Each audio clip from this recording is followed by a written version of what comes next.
صبح یک شنبه شما بخیر.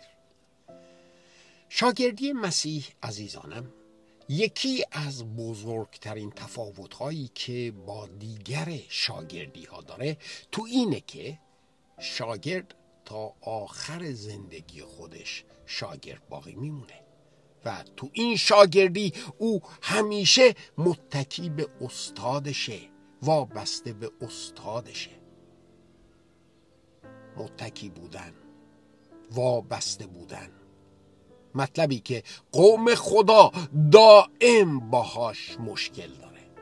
اینکه مثل دیگر افراد نیستش، مثل دیگر قوم ها نیستش، جدا شده است، خودش هست، مقدس هست. مقدس بودن یعنی همین جدا شدگی. خدا ما رو جدا میکنه از بقیه و از ما طلب میکنه که جدا شدگی خودمون رو حفظ کنیم، دائم وابسته بهش باشیم، دائم به او متکی باشیم. ولی چه کنم که بسیاری از ما هنوز با این مطلب داریم کلنجار میدیم. مشکل قوم یهود هم همین بود. اونها دائم میخواستند شبیه دیگر قوم ها باشند. نمونش رو در اول سموئیل فصل 8 میبینیم که از خدا پادشاه خواستند، چون میخواستند مثل دیگر ملت ها اونها هم پادشاه و حکومت داشته باشند. ولی آخه خدا اونها رو برای یه چیزی به مراتب فراتر از این دعوت کرده بود، به مراتب فراتر از این جدا کرده بود. خدا اونها رو جدا نکرده بود که شبیه به دیگر ملت ها باشند. خدا اونها رو برای وابستگی به خودش دعوت کرده بود، نه اینکه مستقل از اون باشند.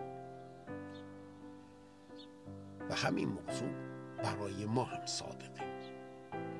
امروز دنیای اطراف ما داره به ما فشار میاره که ما رو به شکلی در بیاره که زندگیمون با معیارهای دنیوی جور باشه، شبیه دنیا بشیم. اما خدا ما رو به مسیری متفاوت خوانده، به مسیر توکل به او، اون هم در تمامی راههای خودمون.